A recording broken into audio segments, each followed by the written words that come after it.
encuentro, nuestro cuarto cineforo en el marco del Euroscopio 2020, el Festival de Cine de la Unión Europea, que con esta actividad llega a su fin en lo que es este apartado de Cine Encuentros, dentro de una muestra que ha estado formada por clases magistrales, un conjunto de películas que aún pueden ser vistas hasta finales de este mes, es decir, hasta el lunes, pero de la cual, bueno, Luis Medel, quien nos está acompañando hoy, como siempre, en representación de la delegación de la Unión Europea en Venezuela, en nuestro país, nos va a dar más detalles. Luis, bienvenido. José, buenas tardes. ¿Cómo están? Un saludo a todos desde la delegación de la Unión Europea. Es, bueno, para nosotros un placer compartir un viernes más aquí con ustedes. Ojalá pudieran ser más viernes estos encuentros. Pero comentaba José, ya estamos llegando casi al final. Estamos, de hecho, en la recta final del Euroscopio, de su 16ª edición. Tienen todavía hasta el lunes para ver esas 15 películas, una serie, 8 cortometrajes y todos gratuitos. Tienen la información, de hecho, en euroscopio.com. Y esta semana terminamos ya las clases magistrales. Veo aquí entre los participantes nombres que también, gente que ha estado participando en esas clases magistrales y nos ha acompañado también los 4 cineforos. Muchas gracias por su participación y fidelidad también. Y esta tarde se la vamos a dedicar a una película de animación que es una maravilla. Se titula La vida de Calabacín. Y quiero, en nombre de la delegación, dar las gracias a la Embajada de Suiza, al equipo que nos acompaña y al esfuerzo que hicieron para poder tener esta película y compartirla con el público venezolano. No me quiero extender y sí voy a dar la bienvenida a su embajador, a Jörg Spreisa. Disculpa por la pronunciación, pero le dejo con el público. Buenas tardes, embajador. Buenas tardes. Muchas gracias por estas palabras a Luis y bienvenido a todos, estimados señores y señores. Gran placer para mí tomar la palabra en este evento y quiero dar las gracias a la delegación de la Unión Europea, concretamente a Luis Medel, por organizar este cineforo. Al Trasnocho Cultural, particularmente al señor José Pisano por brindar su plataforma y la moderación que vamos a ver durante este evento. Y finalmente al Centro Comunitarios de Aprendizaje, SECODAP, y a su coordinador general, señor Carlos Trapini, nuestro invitado.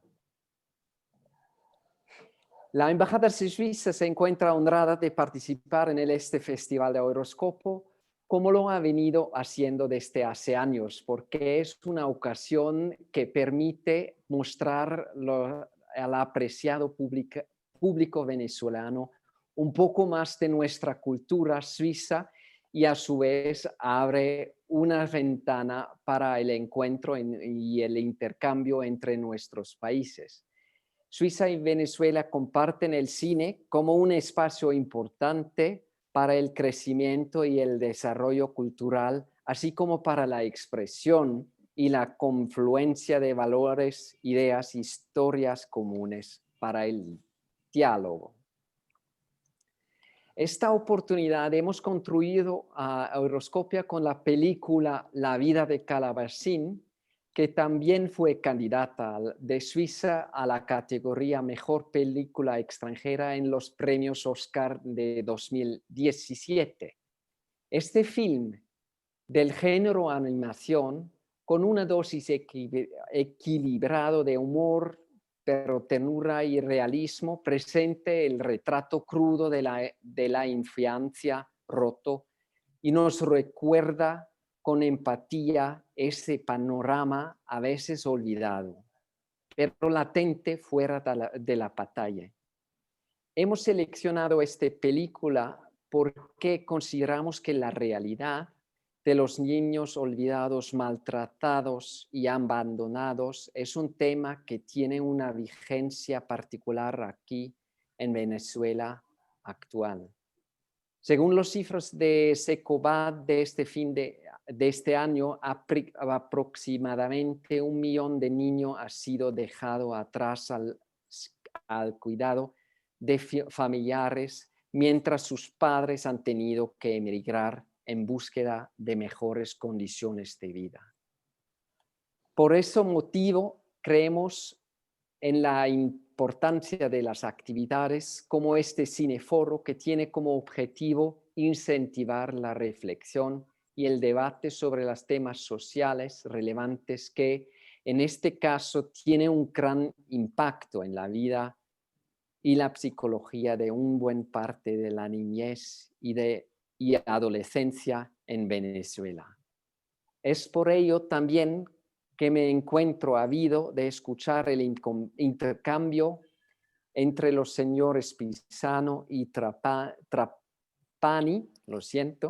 a través de cual seguramente podremos conocer un poco más sobre el rol de las ONGs locales activas en este ámbito, en la atención de niños en situaciones de riesgo, la niñez maltratada en Venezuela y información sobre los programas de apoyo y protección que están implementando actualmente. Así que no me queda más que agradecer a todo el público presente por haber tomado una parte de su tiempo para ver la película y participar hoy en este cineforo. Para concluir, deseo reiterar el compromiso de Suizo en continuar promoviendo actividades culturales y aportando nuestro grano de arena para mejorar la situación de los derechos humanos a través de proyectos concretos con las ONGs locales que permitan estrechar los vínculos entre nuestros pueblos y fortalecer nuestras relaciones. Muchas gracias. Muchísimas gracias, embajador. Gracias por sus palabras. Y precisamente, usted ya mencionaba CECODAP, exactamente él, Carlos Trapani, su coordinador general, es el invitado que tenemos esta tarde. CECODAP, una organización con más de 35 años a sus espaldas trabajando por la promoción de los derechos de la infancia y la adolescencia. Y agradezco mucho a Carlos también que nos esté acompañando. No me extiendo más. José, Carlos, vamos a aprender con ustedes sobre la película y sobre la realidad que están viendo muchos niños actualmente. Muchísimas gracias. Gracias, Luis. Gracias, señor embajador. La verdad que un honor contar con su presencia hoy acá y agradecerle tanto a Suiza que haya permitido incluir esta película tan importante, tan destacada dentro de esta muestra, que el público venezolano tenga la posibilidad de poder disfrutarla, como a Luis Medel, a nombre de la delegación de la Unión Europea, que haya hecho posible concretar tantos títulos en una muestra tan importante que, a pesar de la situación actual mundial, hayamos podido realizar por vía digital, y que estos espacios que cada viernes durante ya 4 semanas hemos venido también efectuando nos ha permitido reflexionar a propósito del cine sobre temas tan importantes, y en particular como el que hoy nos une acá a propósito de esta película. Yo la verdad agradezco también enormemente a Carlos Trapani, que esté acompañándonos hoy en representación de SECODAP, una organización venezolana que desde el año 1984, de hecho, está en la celebración de su aniversario número 36. Entiendo que está en su semana aniversario. Carlos ya nos ampliará un poco esa información. Trabaja en la promoción y defensa de los derechos humanos en la niñez y la adolescencia. Un tema importantísimo, sobre todo agudizado, como también señalaba el embajador, en momentos actuales por toda la situación social, económica y política del país. Y de hecho, también, bueno, recientemente con el caso de estos niños venezolanos en Trinidad y Tobago, creo que, bueno, sigue siendo un tema fundamental a prestarle atención y a estar atento a ellos. SECODAP tiene, como les comentaba, bueno, 36 años de labor. Fue fundada por nuestros estimados amigos Oscar Misle y Fernando Pereira. Carlos Trapani, su coordinador general, es abogado. Es además investigador de la Universidad Católica Andrés Bello y, bueno, defensor de niños, niñas y adolescentes. Un trabajo importantísimo que desarrolla a través de esta organización, de la cual, bueno, conoceremos más detalles en pocos momentos. Yo quisiera antes dar unas palabras alrededor de la película, que es la que nos congrega acá. Igual estaremos conversando un poco alrededor del trabajo de SECODAP con relación a la vida de Calabacín, y nos iremos aproximando también, digamos, a lo que son estos dos mundos, ¿no? El mundo del cine, el mundo de la animación, desde esta película, que es una producción estrenada en el año 2016, se presentó en el Festival de Cine de Cannes de ese año.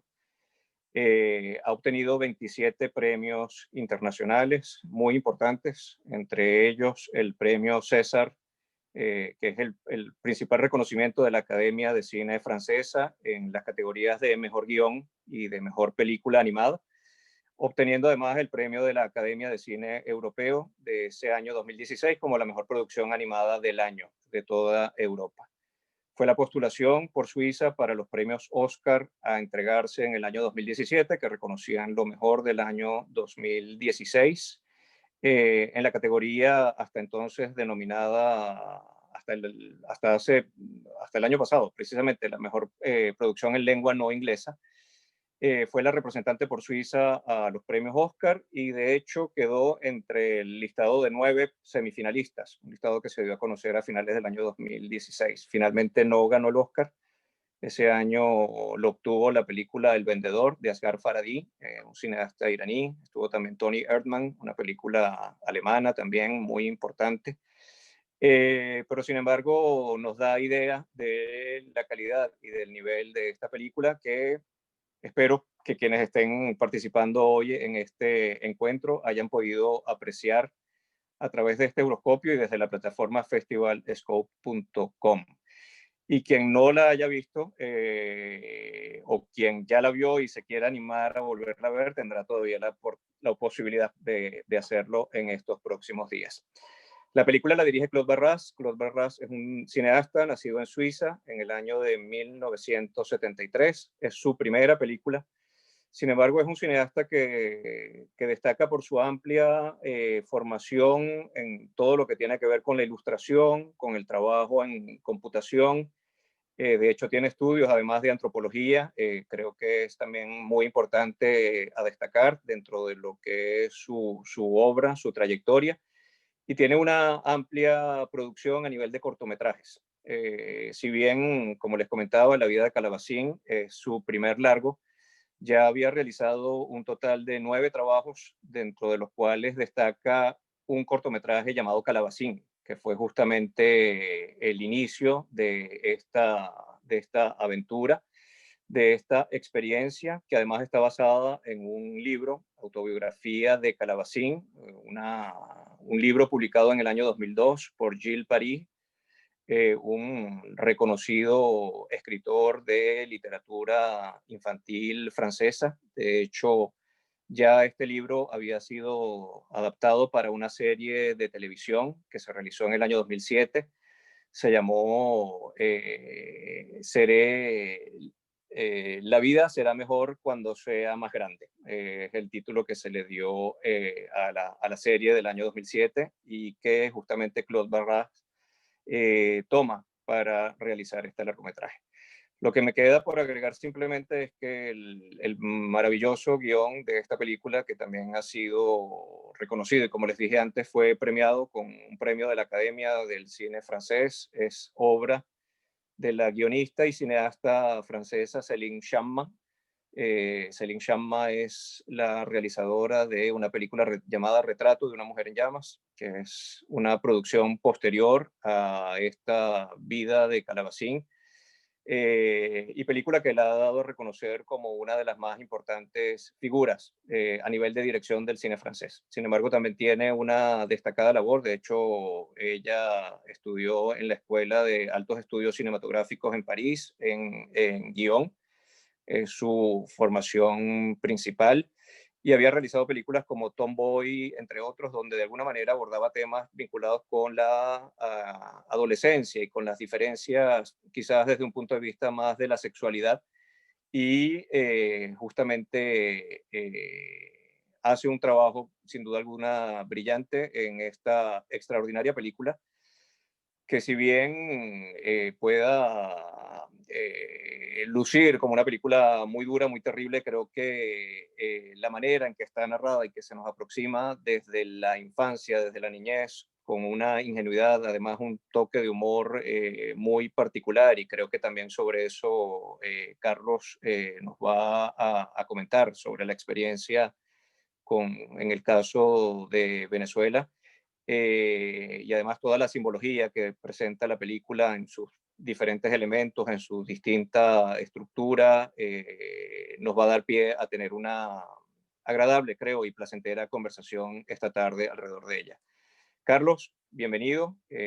A nombre, bueno, de Trasnocho Cultural y de la Unión Europea, ratifico el gusto, el honor que es para nosotros poder tenerte aquí hoy para conversar sobre esta película, La vida de Calabacín.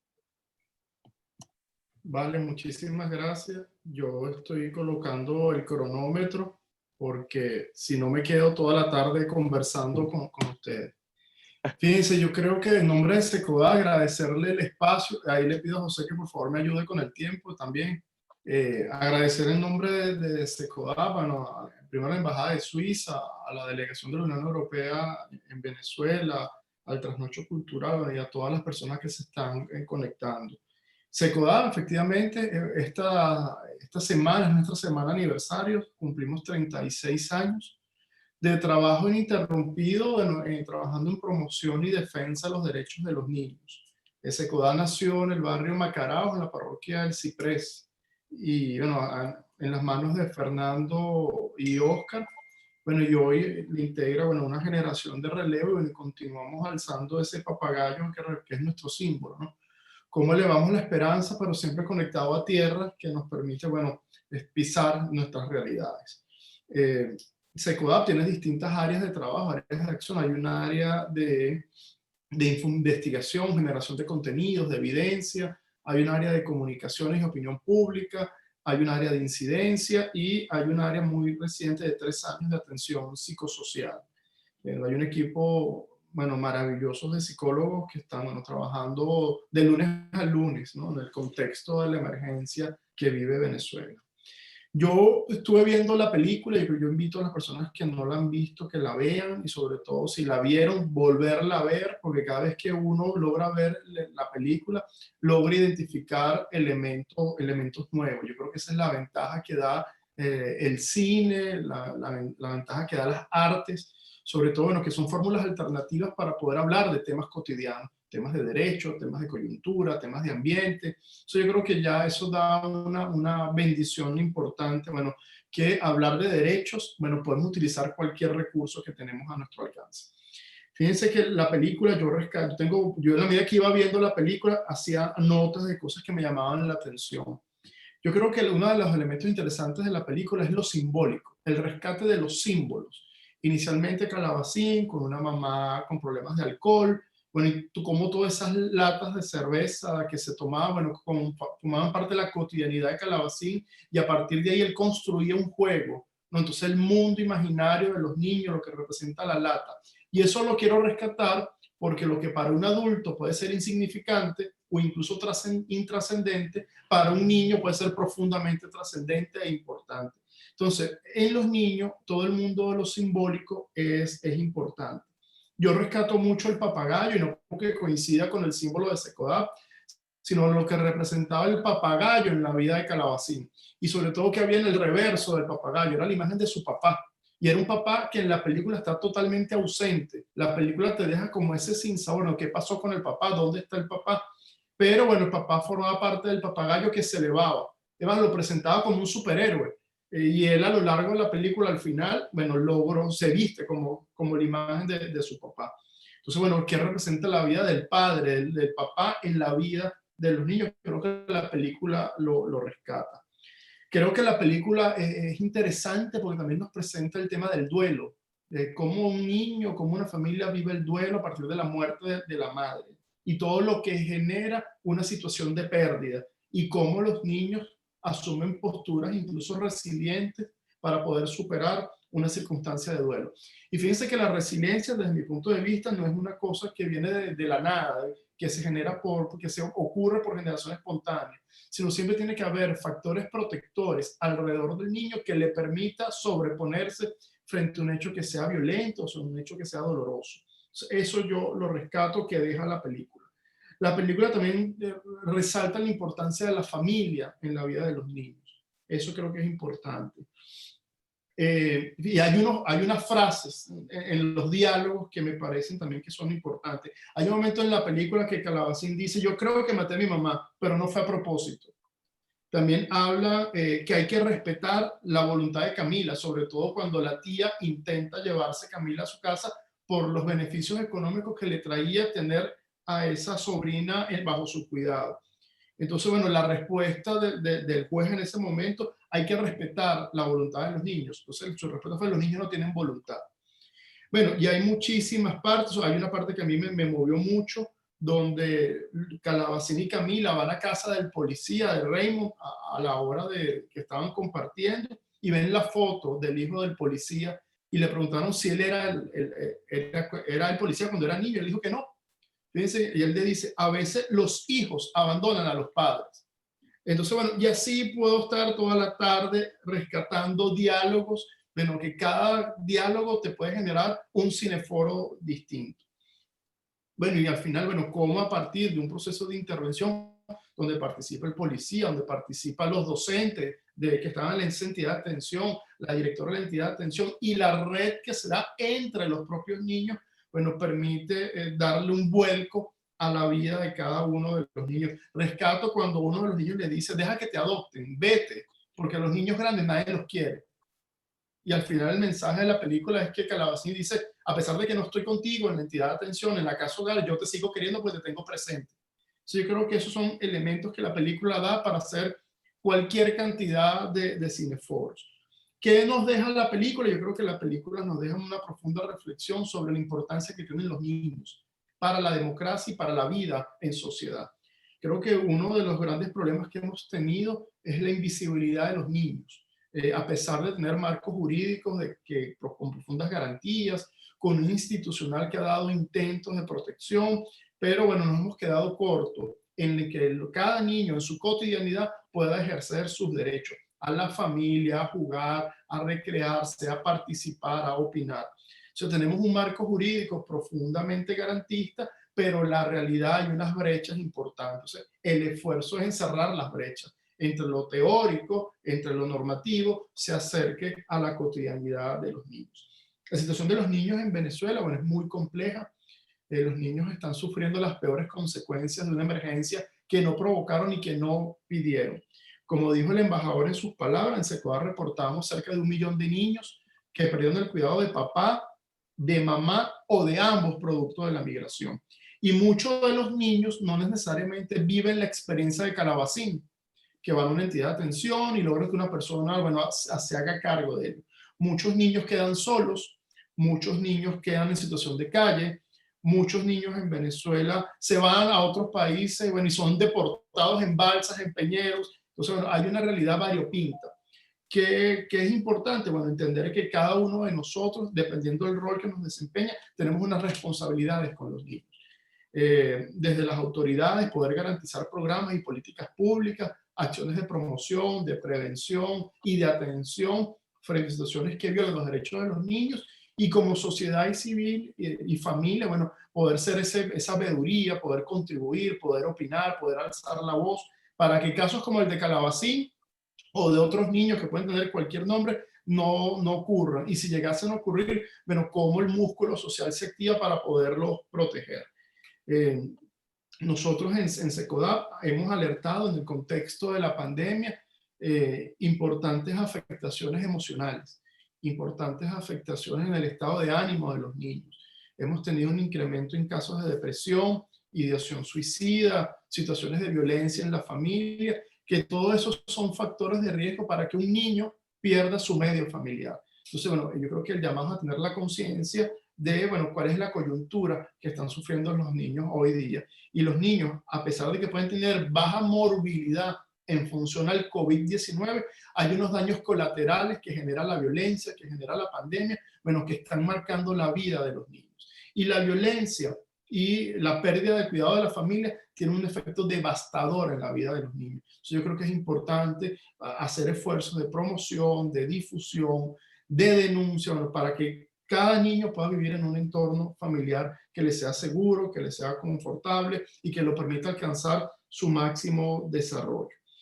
Yo no quiero extenderme sobre todo en notas negativas de la coyuntura, pero creo que cada uno de nosotros la vive de una u otra forma. Yo quiero rescatar el mensaje de la película, ¿no? Y con esto voy cerrando mi intervención para abrir espacio más de intercambio. Yo creo que la película tiene muchos mensajes que nos indican la importancia que puede tener un adulto en la vida de los niños, ¿no? Como un adulto le puede potenciar la vida y ser un factor protector para que un niño no solo pueda tener una estabilidad emocional, sino también pueda ejercer una ciudadanía y tener una conciencia de derecho. Yo rescato de la película la astucia de los niños.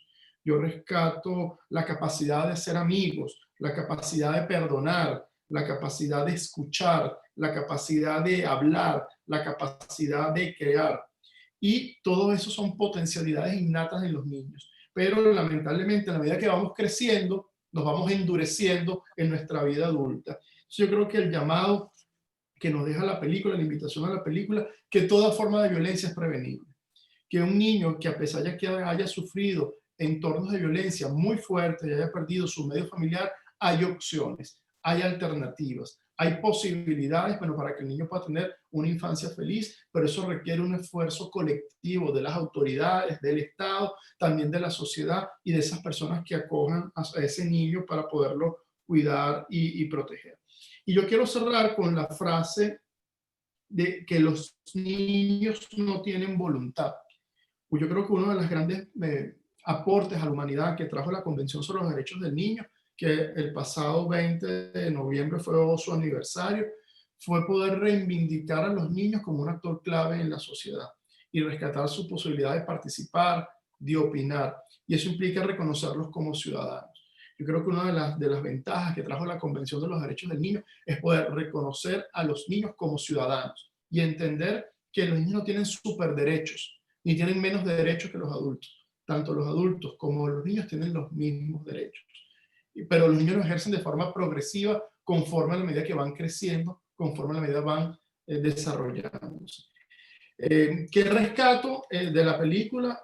Bueno, que hablar de derechos humanos, hablar de derechos de los niños, estamos hablando de desarrollo. En la medida que el niño es feliz, puede jugar, puede dormir, puede comer, puede abrazar a sus padres, puede estudiar, bueno, en esa medida lo que estamos garantizando son derechos. Yo invito a que vean nuevamente la película tiene muchísima simbología que yo rescato, y bueno, y es un llamado a la acción, es un llamado a no perder la esperanza, y es un llamado a tener conciencia de cuál es nuestro rol en la protección de los niños en Venezuela. Creo que hoy día la emergencia tan compleja que se vive en Venezuela requiere un esfuerzo de todos para garantizar a los niños un entorno seguro, afectivo y protector, como lo refleja la película en su desenlace. José, te dejo la palabra, o ni si quieres complementar, aquí podemos abrir un espacio más de intercambio. Gracias, Carlos. Sí, efectivamente no lo comenté antes, pero bueno, lo ratifico por acá. Quien esté participando acá, por favor, cualquier pregunta, comentario que deseen hacernos, escríbanla, o si desean también, considerando bueno, que somos un grupo controlado de alguna manera, pueda hacerlo también de viva voz.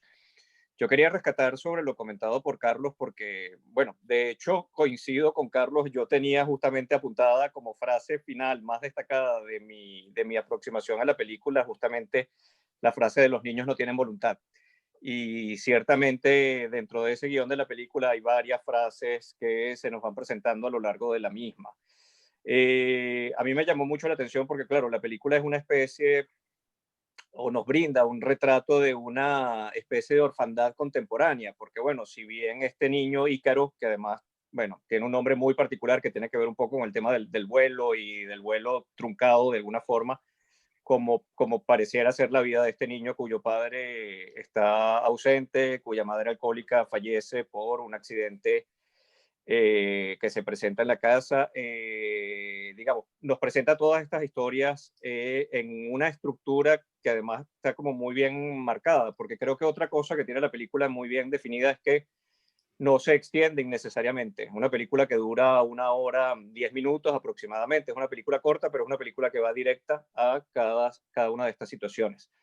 Yo de alguna forma la estructuré como una especie de 7 capítulos que se van presentando. Un primer capítulo que es justamente la vida de Ícaro, de este pequeño calabacín en casa con la madre, digamos, lo que ocurre, la situación que allí pasa, el tema de la madre. Ya luego el segundo capítulo, que es muy interesante, que es la llegada de Calabacín a este espacio, a este sitio de acogida donde coincide con otros 6 niños, y 6 niños con problemas distintos, problemas de padres encarcelados, problemas de drogas, problemas de abuso de menor, además, que están como muy bien presentados y quizás simplemente en casos pincelados, porque bueno, es un poco además esa aproximación de la infancia de alguna forma fabulada respecto a esta historia, a pesar de lo duro que ella signifique.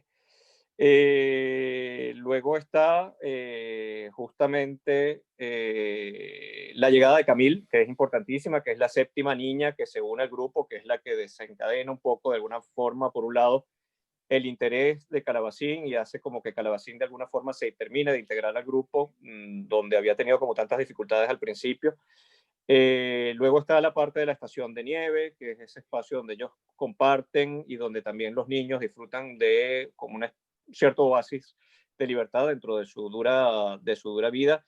La salida del fin de semana con Raymond, con el policía, el que siempre ha estado pendiente de él, donde la niña Camille también va, digamos, clandestinamente escapa para estar con él. Luego estaría la parte del juicio de Camille, digamos, donde se va a definir el tema de la custodia de la tía. Y finalmente el final, que es, bueno, esta familia recompuesta, a la cual tanto Camille como Calabacín podrán tener acceso. Entonces, claro, si uno segmenta la película bajo ese punto de vista y la va detallando en particular, es mucho lo que puede sacar y lo que puede disgregar de allí. Lo que también, digamos, es resaltante que lógicamente Ícaro Calabacín vive en un país donde tiene unas condiciones particulares distintas a las nuestras, ¿no? Y aquí sí quisiera, Carlos, un poco que nos hablaras un tanto más de esa asistencia, que bien nos asomaste en tus primeras palabras, pero que claro, uno siente en esta película que dentro de todo, Calabacín es un afortunado al poder tener, digamos, esta especie de protección, de halo, que de alguna forma lo acoge, lo recibe y donde se va a integrar con estos otros niños y que finalmente pueda formar un poco esa familia. No sé si quieres ampliarnos un poco más sobre esto, pero desde el punto de vista de la situación Venezuela. Sí, a ver, lo que vive Calabacín no necesariamente lo viven todos los niños que están privados del cuidado parental. Uno de los aportes que trajo la Convención de los Derechos del Niño es poder reivindicar el derecho que tiene el niño a crecer en una familia, a crecer, vivir y desarrollarse en el seno de ella. No en todos los casos es posible, por eso surgen modalidades alternativas de cuidado. Es lo que llamamos antiguamente casas hogares. A partir de la entrada en vigencia de la LOGNA, se asumen como entidad de atención, pero más allá del cambio de nombre, la invitación es un cambio en su visión programática y de asistencia al niño. En Venezuela, bueno, tenemos un déficit importante de entidades de atención, tenemos problemas importantes en términos de programas y servicios, no solo frente al niño que haya perdido el cuidado parental, sino evitar que el niño lo pierda, Es decir, si tienes un problema de adicciones, como lo que presenta en la película, en Venezuela difícilmente hay un lugar donde acudir. Tienes un problema de violencia, difícilmente tienes un lugar donde acudir que te permita superar esa dificultad para poder ejercer tu rol paterno o rol materno de forma compatible a la dignidad de ese niño. Entonces, hay unas dificultades importantes. Y las entidades de atención, bueno, es una gran caja negra. No se sabe a ciencia cierta cuántos niños están en entidades de atención, cuánto es su tiempo de permanencia, cuáles son los esfuerzos que se hace para reunificarlos con su familia biológica, cuáles son las medidas terapéuticas o psicosociales para acompañar ese proceso de transición de un niño que pierde una familia y pasa a vivir con extraños. Hay muchas dificultades. Las entidades de atención del Estado son muy pocas, están colapsadas, no se tiene información precisa en términos de calidad del servicio que se ofrecen. Hay muchas entidades de atención también privadas, dirigidas por organizaciones no gubernamentales, pero también presentan dificultades. Y sobre todo que estas entidades de atención en Venezuela ejercen sus responsabilidades en un contexto de emergencia. O sea, tienes problemas en garantizarle los alimentos, en garantizarle la salud, en garantizarle la educación. O sea, no necesariamente un niño que viva la experiencia de Calabacín va a tener en Venezuela las mismas oportunidades, las mismas posibilidades. ¿Qué rescato de la película? Bueno, que hacia allá tenemos que apuntar. Si bien es cierto, las familias son indispensables en la vida de un niño, pero hay que crear programas y servicios de modalidades alternativas de cuidado para poder que ese niño no esté en calle, no esté solo, o bueno, no pase lo que ocurre en Venezuela, que se lanzan al alta mar para poder tener algún tipo de subsistencia. So, yo creo que es importante rescatar eso. O sea, sí es posible preservarlo en un medio familiar al niño. Sí es posible el niño que haya vivido un contexto de violencia pueda restituirse sus derechos y poder retomar el control de su proyecto de vida. Pero bueno, de buenos deseos no se logra esto. Requieres un esfuerzo de políticas públicas, requieres un esfuerzo de inversión, requieres un esfuerzo de capacitación, de entrenamiento, de adiestramiento, requieres un esfuerzo de articulación entre el Estado y las entidades de atención y la sociedad civil, y sobre todo atender las causas estructurales, porque al final un niño que pierde una familia es un niño, bueno, que es víctima de un sistema, de una violencia estructural, bueno, donde no ha tenido respuesta, no ha tenido apoyo o acompañamiento. Yo creo que lo que le pasa a Calabacín de la entidad de atención es lo que debería pasar normalmente, donde el niño es recibido, es escuchado, es atendido, es acompañado y busca poderse restablecer su vida y tratar de que ese niño pueda mantener su cotidianidad. Fíjate que tú resaltaste, lo olvidé en un momento, cuando ellos van al parque, a la nieve, y lo que representó esa experiencia para todos los niños, y cómo esos niños, Camila y el niño, se encuentran y hablan de lo que le pasó. Y fíjense que otra cosa interesante de la película, que era como un gran enigma, era como un gran secreto, porque el niño llegó a la casa hogar, y todos hacían un esfuerzo de averiguar por qué llegó. Entonces, bueno, eso también forma parte de la cotidianidad de los niños que yo rescato de la película. Sí, gracias, Carlos. Voy a leer un par de comentarios que nos han colocado en el chat. Gloriana Faría coloca: ausencia de programas de fortalecimiento familiar, no se toman en cuenta las directrices emanadas de Naciones Unidas sobre el tema, institucionalización de los niños en entidades, pudiendo utilizar otras formas como familias sustitutas. Sabrina Gutiérrez coloca: sobre tu pregunta, José, también vemos quizás en el caso de Calabacín un final feliz, entre comillas, o esperanzador, pero me llama la atención quizás lo fácil, también entre comillas, en el marco de la película, el proceso de adopción. También, como indicas, depende del país donde esté, pero me gustaría conocer la opinión de Carlos sobre este proceso en la realidad, las condiciones que debe tener ese hogar receptor, que imagino varía en cada caso. Carlos, ¿puedes ampliarnos un poco? Fíjate, sobre ahí aspecto? Cuando la LOGNA entra en vigencia, que es un desarrollo de la Convención de los Derechos del Niño, se pensó en modalidades alternativas de cuidado, es decir, preservar que el niño esté con una familia. Si no es posible con su familia biológica, su familia de origen, se piensa como una modalidad alternativa, una familia sustituta. ¿Qué es una familia sustituta? Una familia que, no siendo la de origen, acoge en su seno un niño para criarlo, educarlo, protegerlo, custodiarlo. Pero bueno, tenemos un problema, y Gloriana, que es la asesora de abogacía de aldeas infantiles, sabes que no hay programas de familias sustitutas suficientes. no hay familias que de forma voluntaria se inscriban en programas, reciban el acompañamiento, el entrenamiento para poder acoger a un niño temporalmente. Ahí hemos fallado profundamente en poder fomentar esta modalidad alternativa de cuidado. Entonces, bueno, frente a la ausencia de familias sustitutas, bueno, surgen las entidades de atención. Y bueno, las entidades de atención por un bono demográfico muchas veces son necesarias, porque hay niños que se van a quedar sin el cuidado parental.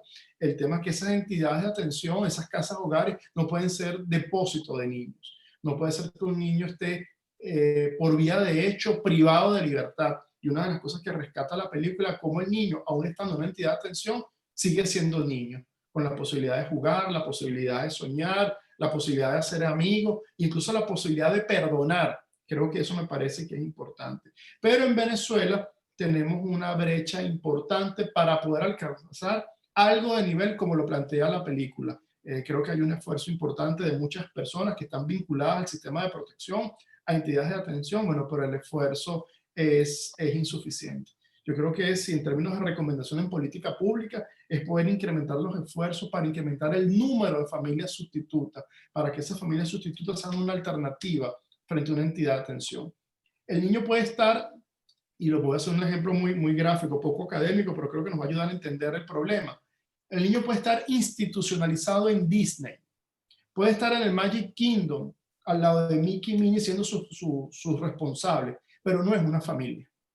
Y el niño a la larga esa factura la va a cobrar, porque lo que genera bases afectivas sólidas, lo que le da estabilidad emocional, jurídica, es una familia con los vínculos establecidos. Y otra de las cosas interesantes que trajo la LOCNE, aquí lo rescato, que no se habla de familia en singular en Venezuela, sino se habla de familias, y ahí se reconoce la pluralidad de familias. Familia no es mamá, papá, hijo. Familia puede ser papá solo, puede ser mamá sola, puede ser familia extendida, familia sustituta, familia adoptiva, familia indígena. Entonces hay diversas expresiones de familia porque no hay, la sociedad no es homogénea, y al no ser homogénea no hay un solo modelo de familia. Entonces eso yo lo rescataría. Sí, bueno, yo quería en este punto también, porque creo que, bueno, quizás no lo mencioné lo suficiente también antes, dentro de esa formación de Claude Barra, digamos, en toda la parte técnica con animación y toda la parte computarizada, creo que es conveniente también hablar un poco del tipo de animación utilizada para esta película, que es el llamado stop motion, que es, digamos, como una especie de pixelado, que es lo que te va dando el movimiento y que fundamentalmente hay un trabajo importantísimo acá en la película que creo que también vale la pena destacar, que es sobre todo a nivel de miradas, de movimiento de ojos y de movimiento de ojos. Los niños están siempre como muy atentos y justamente muy expresivos en ese sentido. Y por otro lado, el manejo del color como muy particular en el cabello, en determinados elementos de fondo, que también juega con, digamos, con la atención que puedan, digamos, prestar en el espectador a través de este tipo de trabajo. Carlos, yo no sé también si ustedes han cuantificado, o sea, es posible eso está definido más o menos, qué cantidad de niños están en esta, digamos, llamémosla orfandad entre comillas, porque bueno, la orfandad entendida no solamente como la ausencia física de padre o madre por fallecimiento, sino precisamente por temas como la propia migración, que los ha tenido que dejar el cuidado de otro familiar, o niños que por algún motivo, bueno, fueron abandonados por sus padres y están en esta situación de calle que digamos, son los casos quizás más duros y difíciles, pero yo no sé si Secodap tiene una idea de números de alguna forma. También entiendo que, claro, y quisiera también que me hablaras un poco de esto, en estos meses tan particulares con esta pandemia del COVID-19, entiendo que, bueno, toda esta situación también se complica mucho más, sin contar quizás los casos de violencia como más doméstica, ¿no? ¿Cuál es la situación de los niños que sí tienen un entorno familiar, pero que quizás no es el mejor por justamente esa coincidencia en un espacio cerrado en esta situación, digamos, particular? Pero en primer caso me gustaría justamente que nos hables un poco de números, ¿no? Si esto es posible o más o menos a nivel de referencias. En Venezuela tenemos un grave problema de datos. Venezuela desde el año 2005 no se presentan cifras oficiales de violencia, por ejemplo. El último boletín epidemiológico es del año 2016. El último anuario de mortalidad hace más de 10 años que no se publica. O sea, un venezolano no sabe las causas de muerte en su país. Entonces, en la materia de infancia, bueno, no es ajena. Creo que el no poder cuantificar cuántos niños han perdido el cuidado parental por distintas razones, porque un niño no solo pierde el cuidado parental producto de la muerte natural o porque el papá se va de migración, sino también que la violencia social ha dejado un número importante de niños privados del cuidado de sus padres. Entonces no hay datos actualizados que me permitan identificar la magnitud y el alcance del problema. Y al no tener datos, bueno, vamos a ciegas, vamos haciendo inferencias, interpretaciones, pero bueno, si analizamos una línea de tiempo en función de la crisis que estamos viviendo, ese número ha aumentado, ha disminuido, creo que nadie te lo puede afirmar con certeza. Lo que yo sí digo, que los factores de riesgo para que un niño pierda a su familia no han disminuido. Al contrario, se han incrementado. Tienes un contexto de hiperinflación, tienes un contexto de escasez, tienes una progresiva desinstitucionalización, tienes un sistema educativo muy golpeado, muy mermado y sobre todo agravado en el contexto de pandemia. Entonces no hay ninguna acción que uno pueda evaluar objetivamente que te permite, mira, hay mejoría. En el caso de la migración, se ha hecho un esfuerzo 3 años consecutivos conjuntamente con Data Analysis para hacer una proyección y tomamos como referencia el Grupo Interagencial de Migraciones. Bueno, y en función de ese número hacemos una proyección y ya le estamos estimando cerca de 1 millón de niños. Pero bueno, es una estimación, probablemente la realidad es mucho más cruda y es mucho más dura. La migración tiende a desacelerarse. La migración venezolana tiene unas características que responde a picos de coyuntura. Es decir, yo creo que hay 3 grandes momentos migratorios. Hay un primer flujo migratorio de clase profesional con estudios de 4º nivel, con altos niveles de especialización. Después un segundo flujo migratorio de clase media, profesional, técnica. Y hay un tercer momento de migración donde, bueno, migra cualquier persona, tenga o no la escolaridad completa. Porque en Venezuela la migración se urge o se apropió como una estrategia de supervivencia. O sea, frente a la insatisfacción de necesidades básicas en Venezuela, bueno, yo salgo a donde sea, como sea, para poder cubrir mis necesidades básicas. Y ahí los grandes afectados son los niños. No solo porque los niños se quedan atrás y quedan bajo el cuidado de abuelos, otros familiares o incluso solos, sino también que hay niños que hacen pasos transfronterizos y bueno, también sufren las penurias de esta forma bien particular de violencia. También encontramos niños en Venezuela que están sujetos a formas de esclavitud moderna y eso pareciera que no existiera. Estamos hablando de mendicidad, estamos hablando de trabajo doméstico, estamos hablando de explotación sexual, estamos hablando de los pasos clandestinos. Nosotros que estuvimos en la frontera de La Guajira y Arauca, bueno, cómo la violencia sexual contra las adolescentes y las niñas está presente. Entonces, bueno, el contexto en Venezuela es muy, no es alentador para que un niño pueda crecer. Yo creo que Venezuela es uno de los países más peligrosos para ser niño. Entonces, bueno, esa es la realidad que tenemos que cambiar, esa es la realidad que tenemos que transformar. Entonces, yo creo que el rol de la sociedad civil, el rol de las escuelas es determinante. Yo creo hay varias psicólogas del servicio que la estoy viendo conectada. Si ellas pudiesen escribir o pedir la palabra, me gustaría sobre todo cuál es la percepción, sobre todo en el impacto emocional que ustedes han percibido en el contexto de la pandemia y bueno, cómo está afectando a los niños. Desde mi experiencia, bueno, hay un contexto bien adverso, es un contexto donde, a ver, ser adulto en la Venezuela de hoy es muy difícil. O sea, ser papá en la Venezuela de hoy es muy difícil, ser mamá es muy difícil, pero ser niño es aún más difícil. Sí, para una persona adulta, sana, con todas sus capacidades, es muy difícil ejercer su ciudadanía, más aún para un niño. Entonces, Venezuela condena a los niños, bueno, a una gran insatisfacción y sobre todo una gran violación a los derechos de los niños. ¿Qué ha dejado la pandemia? La pandemia lo que ha dejado es grandes desigualdades entre algunas familias que pueden y tienen algún tipo de recursos y acceso a servicios y aquellos que no lo tienen. ¿Y dónde lo vemos más reflejado? En la educación, por ejemplo. Donde, bueno, si yo tengo un buen internet, tengo un buen computador, bueno, yo puedo tener algún tipo de conexión con la educación, pero hay niños que están totalmente desconectados y sin ningún tipo de alternativa. Entonces, bueno, frente a esas dificultades, bueno, estamos lidiando y frente a esas dificultades, bueno, un niño tiene mayores riesgos, no solo a perder el cuidado parental, sino, bueno, a ser víctima de otras formas de violencia. No, y además que ciertos derechos que deberían ocurrir por su propia naturaleza. Tú comentabas ahora el tema del Internet, se ha convertido prácticamente en privilegios, privilegios que tienen muy pocos accesos o buena parte de la población, sin lógicamente contar con elementos mucho más graves y fuertes como el tema de alimentación, etcétera, etcétera. Un poco lo que tú hablabas y también, bueno, me parece oportuno porque, bueno, siempre estamos viviendo una realidad que para nosotros resultaba lejana y sobre todo veíamos en desplazamientos por situaciones de guerra, de enfrentamientos, digamos, bélicos o temas vinculados con el narcotráfico, quizás en países más vecinos de la región, pero que nuestro país desafortunadamente por producto de toda esta situación ha obligado un poco a toda a esta migración tan particular, tan terrible y tan dura.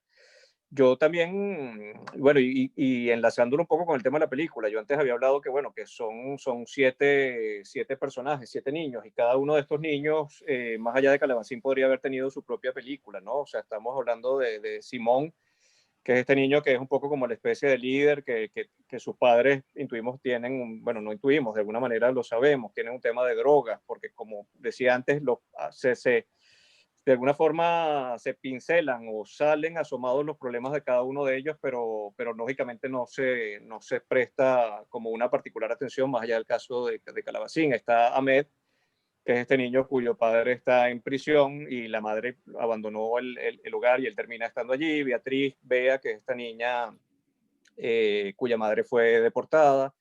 Está Alice, que también intuimos que tiene un tema de abuso, que además está muy bien manejada porque la niña está como entrelazada en una especie allí como de red cuando se cuenta la historia, que sin duda alguna es terrible y contada desde el punto de vista de la ingenuidad infantil, pareciera una cosa, digamos, algo más suave de lo que en realidad es. Y está este personaje también que es muy curioso, el del niño que llaman Gomita, el que se la pasa comiendo la crema de diente, que tiene como esta situación. Y luego está Camille, que llega y también, bueno, está esta historia como de enfrentamiento entre sus padres, que si el padre encontró a la madre con otro hombre, lo asesinó y toda esta situación.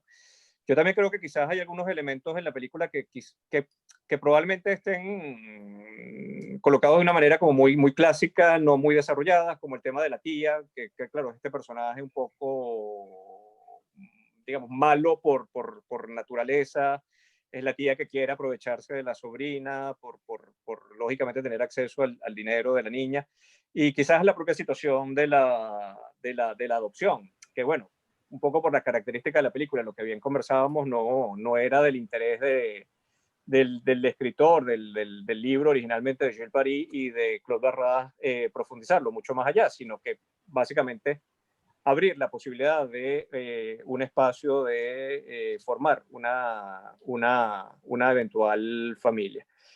Aquí hay otros comentarios que leo también, a ver si, bueno, dan pie a alguna otra participación. Como bien comentaba Carlos, además, si alguna de las colegas de SECODAP, del propio Carlos, quiera comentarnos algo, la verdad que bienvenida es y nos importaría mucho poder escuchar su opinión. La propia Gloriana Faría, que ya nos había comentado antes, dice exactamente, el Estado no ha promovido la opción de familias sustitutas, eso debería ir anclado a una política pública sobre el tema. Moisés Moreno comenta, ahora que comentan lo difícil que puede ser el proceso de adopción, aprovecho para comentar que conozco un caso de una señora que no puede tener hijos y le ha costado mucho adoptar un niño. Es algo lamentable, ya que vemos cómo hay personas en situaciones muy precarias que tienen muchos hijos y no les brindan una buena condición de vida. Pero claro, como ya se ha comentado, evitar este tipo de situaciones y garantizar una buena protección a los derechos de los niños es algo que depende de muchos factores. Sin duda, bueno, es un tema sobre el cual hay mucho que avanzar, mucho que trabajar y un tema complicado de momento. Gloriana, por cierto, nos coloca, tengo señal muy mala, pierdo el audio por momentos. Sabrina, que está colocándonos algo ahora, algo muy importante que la película expone, y bien lo dices, es que cada uno de los niños en el refugio presentan una situación distinta que puede llevar a un niño a un refugio: migración, abuso sexual, adicción, delincuencia, o violencia de género, como es el caso del asesinato de la madre de Camila a manos de su padre, que a la vez se suicida, hasta que, por supuesto, llega al caso de Calabacín. Carlos, bueno, siguiendo nuestra conversación, Secodap está en su aniversario número 36. ¿Algunas actividades particulares que estén desarrollando en la ocasión de esta fecha aniversaria? Sí, bueno, tenemos distintas iniciativas. Hay un grupo de acompañamiento psicosocial a adolescentes a través de WhatsApp. Ahí se va a iniciar próximamente un segundo ciclo de talleres a docentes sobre apoyo psicosocial. Bueno, hay muchísimas actividades. Yo los invito a que puedan ver las redes sociales de Secodap, que es @Secodap, y van a encontrar toda la lista de actividades, ¿no? Hay actividades casi todos los días. También visitar la página web, que es www.secodap.org.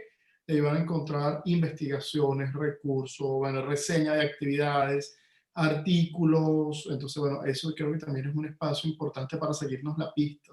Y sobre todo, bueno, que cada persona se pueda apropiar de toda esa información y que cada persona suma ese rol de ser ese defensor de los niños, bueno, que tanta falta hace hoy día. Perfecto. Y bueno, Sabrina Gutiérrez me coloca por acá, me estaba escribiendo, le iba a contestar si es posible decir algo por micrófono, que le gustaría complementar algo sobre mi comentario desde el punto de vista cinematográfico. Sabrina, adelante, bienvenida.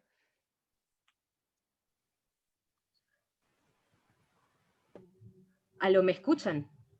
Perfectamente. Hola, sí, es Sí, muy que es bien. más rápido por acá que por el texto. Bueno, gracias a todos por este foro y a los que están compartiendo el foro y además, bueno, a la Embajada de Suiza, de la Unión Europea por traernos esta película. Yo así como Carlos creo que la película da para hablar 24 horas sin parar o más.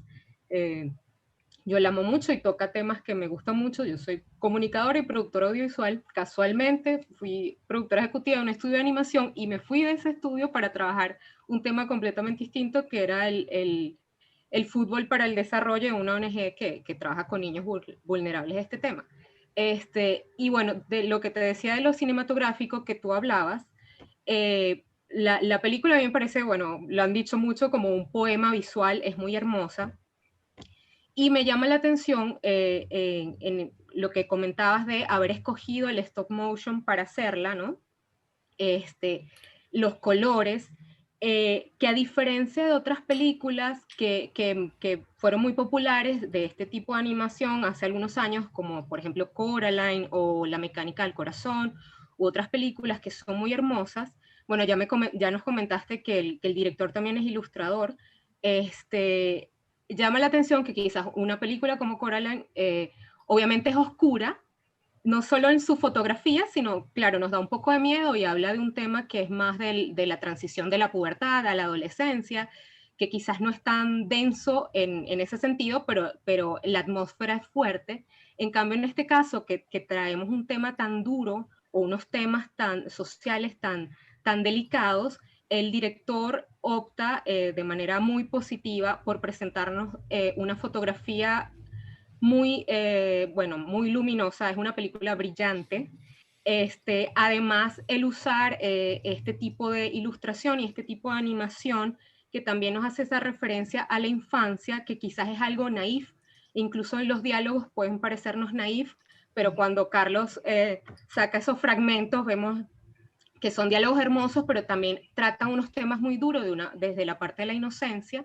Y creo que para el director es un riesgo, pero un riesgo positivo, haber escogido esta como ópera prima de largometraje, ¿no? Un tema que quizás es fuerte, pero creo que además lo hermoso es que al ser tan duro el tema, transitamos el dolor a través de la inocencia y a la vez escoge esta forma de hacerlo tan brillante y tan dulce para que podamos digerir la profundidad y el peso de lo duro, del escenario en el que estamos y por qué esos niños llegan allí. Y cuando Carlos hablaba, que acá hay algunas psicólogas o psiquiatras, no lo sé, les quería preguntar a los dos o a los que están acá en el panel, me llama la atención, José, que no, aunque la historia del cine nos ha dado muchas historias de huérfanos, desde Annie o el mismo Batman, que vemos que los casos de esta orfandad es que sus padres desaparecieron por la guerra o que fueron asesinados o que lamentablemente los abandonaron. Este para mí, no sé si es el primer caso de la historia del cine, aunque yo conozca, donde la causa de la muerte es accidental, pero la genera Calabacín. Y aunque la historia nos deja estos valores tan hermosos de la amistad y del amor, cómo es ese proceso de un niño realmente poder asumir este peso que es haber sido el causante de la muerte de su madre. Me deja como ese interrogante la película, aunque nuestro final sea tan lindo y tan feliz. Hola, buenas tardes. Yo soy Mariana Misticoni, parte del Servicio de Atención Psicológica de Secodap. Y bueno, me gustaría hacer algunos comentarios, bueno, un poco sobre lo que nos decía Sabrina. Y bueno, a ver, y también lo que decía Carlos, de las posibilidades que hay en el país, ¿no? Para atender estos temas tan duros o estas realidades tan duras que viven nuestros niños. Y es que realmente ahí también hay una brecha muy grande, ¿no? El tema de cómo poder ayudar o qué servicios existen para que este niño pueda de alguna manera procesar hechos tan duros, no solamente la migración que Carlos nos comentaba, sino cosas como el abuso sexual, la adicción de los padres, la delincuencia, la violencia de género. Entonces, también es ver qué oportunidades tienen ellos, ¿no? En Secodap ahorita nos estamos encontrando con unos casos durísimos que también están, digamos, como reaccionando al contexto en el que vivimos. Cada vez la realidad es más dura y los niños reaccionan a eso. Es decir, están somatizando muchísimo más, están llegando con situaciones mucho más crudas que a veces nos quedamos en el servicio, decimos, wow, por ejemplo, la ideación suicida y el riesgo suicida ha aumentado muchísimo y decimos, bueno, ¿con qué contamos en Venezuela para atender todas estas necesidades? Porque si bien nosotros somos un servicio de atención psicológica y tenemos el acompañamiento legal y también en algunos casos, pues tenemos que recurrir a la parte de psiquiatría, pues a veces nos quedamos muy cortos en poder dar respuesta y sobre todo no solo en Caracas, sino en el interior del país para poder atender esta necesidad tan grande. Y que no necesariamente, Sabrina, aquí te quería hacer ese comentario adicional de lo que nosotros hemos visto, no todos los niños necesitan atención psicológica para poder sobrellevar una situación difícil, por ejemplo, como tú nos comentabas del duelo, pero sí necesitamos un sistema social que pueda contribuir a que esto ocurra. Y es la comunidad, es la familia, es todo el entorno protector que puede tener ese niño y que vemos que acá en Venezuela pues no está muchísimo, no está tan estructurado como en otros países, como en otros contextos. Entonces, al no contar nosotros con esas figuras protectoras iniciales, pues sí vemos que los niños más bien tienen que llegar a esa parte más especializada, que es ir a un profesional, ir a un psicólogo, a un psiquiatra, para poder atender estas realidades y que además los padres a veces se encuentran en una situación tan dura de vida, tan dura, que no pueden tampoco comprender y procesar la realidad de estos niños. Entonces, el padre necesita acompañamiento y el niño también necesita acompañamiento. Entonces, es una familia que requiere de mucho apoyo para poder sobrellevar todas estas situaciones. Y bueno, no está siendo sencilla realmente la capacidad que tiene el Estado y bueno, todos los servicios del país para dar respuesta a esto.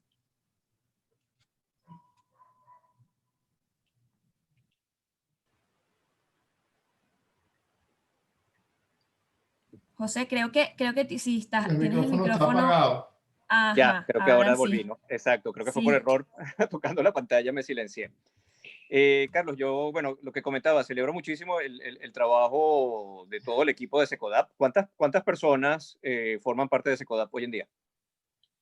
Somos un equipo multidisciplinario. Hay 2 educadores, 2 periodistas, hay 8 psicólogos, 2 abogados y un administrador. Somos un equipo multidisciplinario, pero más allá del número, que es lo que hemos defendido en los últimos años, es que Secodap invita a hacer un gran movimiento social.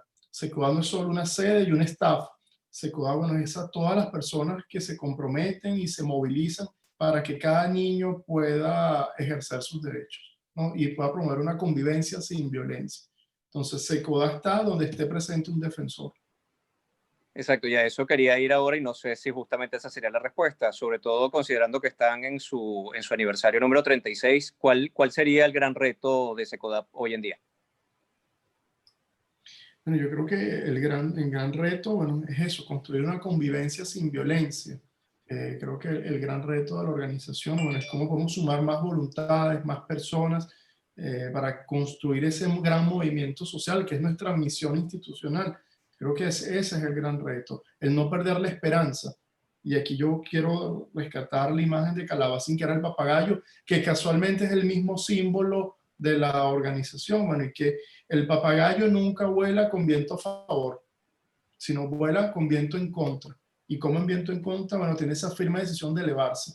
Y creo que, bueno, a pesar de las dificultades que estamos viendo como país, como familia, bueno, creo que tenemos el compromiso y la oportunidad, bueno, de asumir una postura resiliente para poder sobrellevar de la mejor manera posible y creo que ser feliz, creo que en definitiva lo que nos invita a la película es a ser feliz y hay muchas vías para llegar a esa felicidad, pero requeremos adultos protectores, necesitamos oportunidades, necesitamos reconocimiento, necesitamos escucha, necesitamos astucia. Fíjate que yo rescato, me acordé ahorita, lo tenía anotado y no lo había visto, cuando los niños esconden en el barco de papel una grabadora y la niña detiene su proceso de adopción porque grabó a la tía. Entonces, bueno, eso es propio de los niños, esa astucia. Entonces, muy probablemente nosotros como adultos tuviésemos la astucia de los niños, muchos de los problemas que hoy estamos sufriendo no se hubiesen superado.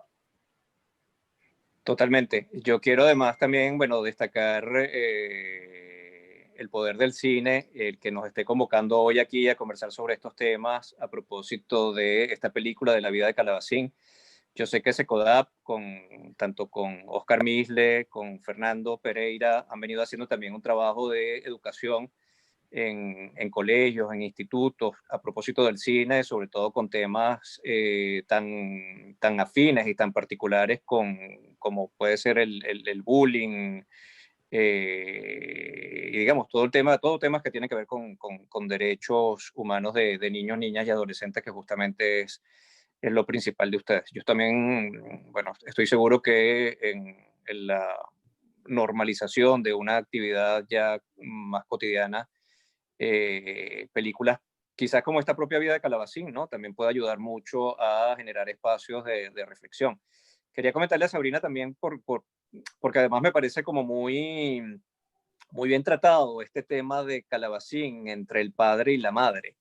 Calabacín, recordemos que, bueno, en lo que yo defino como el primer acto de la película, vive en esta casa, en su casa, digamos, familiar, y vive en una especie de ático, vive en un ático, que es como su refugio, su espacio allí de protección personal, y su contacto con el padre es a través de este cometa, justamente como ya Carlos comentaba, y bueno, idealizado un poco en la figura de una especie de superhéroe que, bueno, en su mente quizás esté en otras actividades que le han hecho alejarse de su entorno familiar.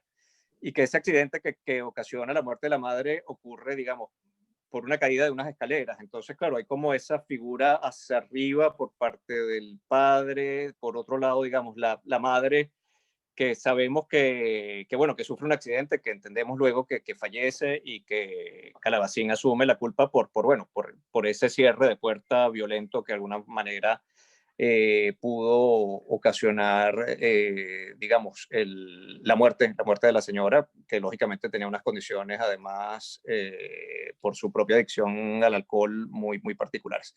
Sabrina tocó también otro punto que vale la pena también recordar, que es el tema del color. De hecho, claro, bueno, Sabrina justamente me coloca acá, allí nos presentan indirectamente que abandonó a la madre y la madre está en ese estado por ser abandonada. Absolutamente, sí. Ella, digamos, se entrega al alcohol, por decirlo de alguna manera, justamente por ese abandono paterno. Pero creo que además también está esa escena justamente en esa estación de esquí, ¿no? Que es tan blanca por la propia nieve, y entonces eso ayuda mucho, digamos, a salir como esa especie de oscuridad en la que se encuentran estos niños, y sobre todo dentro de ese primer proceso de conocer sus propias historias, ¿no? Y de crear allí como una especie de convivencia dentro de ese espacio. Está también el tema de los lentes que se coloca este niño, que además no se quiere quitar luego porque, bueno, le da otra perspectiva del mundo y de la vida totalmente diferente. Carlos, yo quiero agradecerte. Igual quiero ahora invitar a Solveig Hugestein, que sé que está por acá, directora general del Trasnocho Cultural. No sé si Solveig quiera darnos unas palabras, ya digamos, en lo que vendría a ser un cierre ya de este encuentro. Si alguien más quiere igualmente comentar algo, aún está a tiempo. Igual Luis coloca por acá, Vanessa Moreno coloca quiero ver esta película, y Luis coloca y lo leo para hacerlo del conocimiento de todos los que están acá. Aún puedes verla en el festival, en la página web www.euroscopio.com. En la sección de preguntas frecuentes están las instrucciones para poder ver tanto esta película como el resto de las películas del festival. Solveig, ¿estás por acá? Estoy, yo no sé por qué no sale mi imagen. Es extraño porque mi video está abierto. A mí me parece fabuloso haber podido ver una película con un tema tan sentido. Quiero darle realmente las gracias a la Unión Europea, a la Embajada de Suiza, a Luis Medel, y tengo entendido que nos acompaña el embajador de Suiza, el señor Jörg Specher. Quiero agradecer que nos hayan dado esta película para poder hablar a raíz de ella de la situación venezolana, que es tanto más cruenta, ¿verdad? Y bueno, creo que es muy importante que toquemos estos temas a pesar del temor que puede haber, a las críticas, a pesar de que vivimos una situación muy difícil mundialmente, porque siempre los más desamparados, los más vulnerables, como bien decía Carlos Trapani, son los niños en esta situación. Entonces, bueno, mi agradecimiento también a ti, José, por siempre dirigir estos cineforos de manera tan maravillosamente profesional, tan tranquila y que nos mueven a la reflexión y también nos impulsan a tener mayores campos de acción, ¿verdad? Cada vez más pienso que debemos poner en Venezuela a la cultura en función del desarrollo social. Y sigo sin entender por qué no sale mi imagen. Aprieto no sé si nos pueden ayudar los que manejan la página. Siento mucho hablar aquí como un fantasma, discúlpenme. No sé qué Gracias, pasa. Solveig. Bueno, se te oyó perfectamente, al menos, que es lo importante. No te pudimos ver, que hubiese sido un complemento. Pero me dice que inicie el video, inicié mi video y no pasa nada, no entiendo. Leo un comentario adicional de Daniela Rojas. Dice algo que llamó mucho la atención de esa primera escena, además de lo impactante, es que el accidente ocurrió por una reacción ante cómo se venía acercando la madre. Fue en defensa ante algo bastante hostil y que venía de parte de alguien que es importante para su protección. Y así lo podemos ver ante varias situaciones, que vemos conductas que nos llaman la atención de los niños, pero toca preguntarnos cómo es ese entorno, cómo se puede ayudar a mejorar las condiciones. Totalmente pertinente y totalmente oportuna.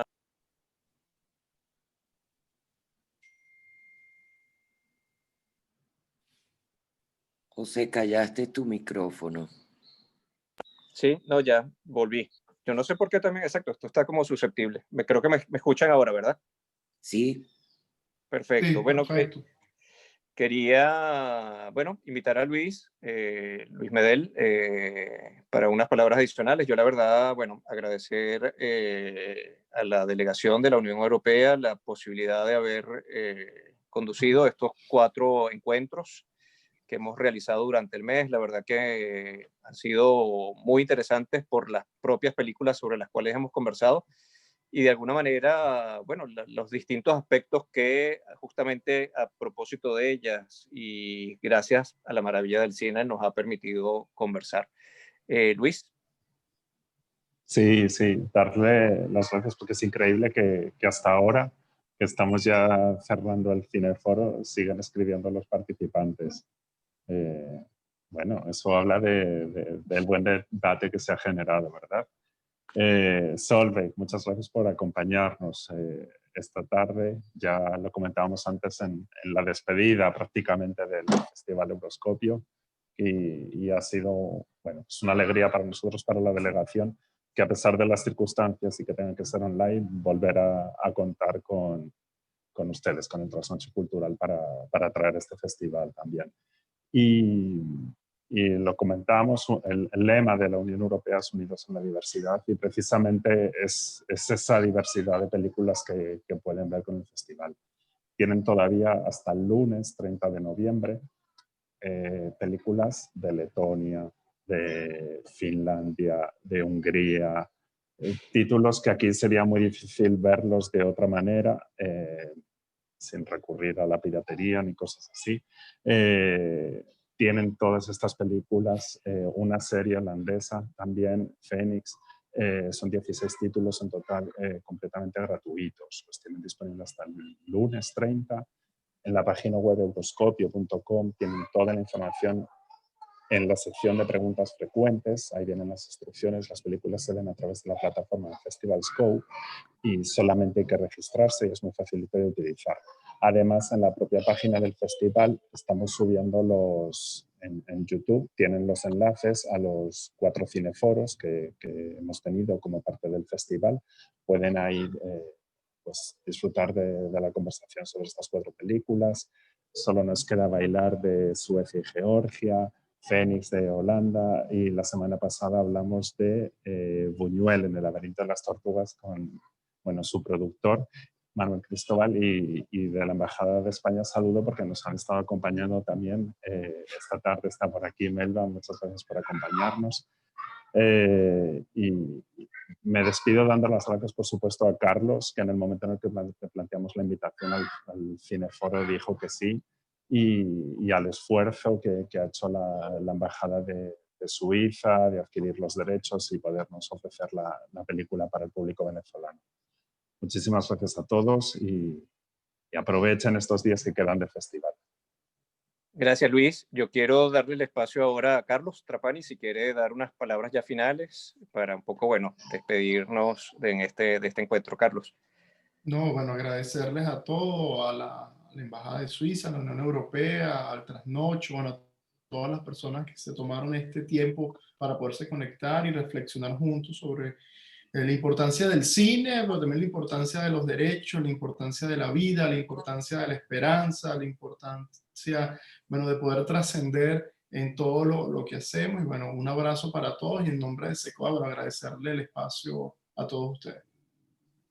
Gracias, Carlos. Y bueno, nada, felicitarles por este importante aniversario. La verdad que hacen una labor encomiable, fantástica, extraordinaria desde hace muchos años.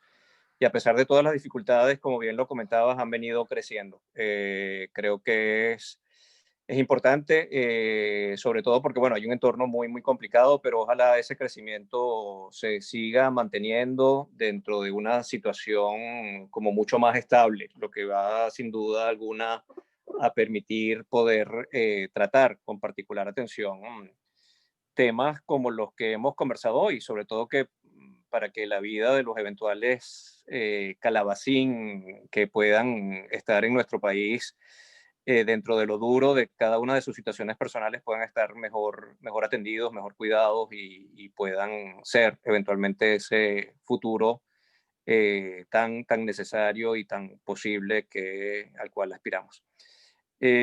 Pues nada, ya muchísimas gracias para todos, la verdad, por habernos acompañado, haber estado con nosotros. Ratifico la invitación de Luis, no dejen de ver las películas del festival, tienen todavía este fin de semana. Es justamente la columna vertebral de este Euroscopio, lo que nos da pie a poder tocar temas tan variados y tan interesantes. Muchísimas gracias. Feliz tarde, feliz noche, según corresponda, y bueno, y hasta otro próximo encuentro. Gracias. Muchas gracias. Hasta luego. Gracias a todos. Hasta luego. Feliz Gracias. tarde.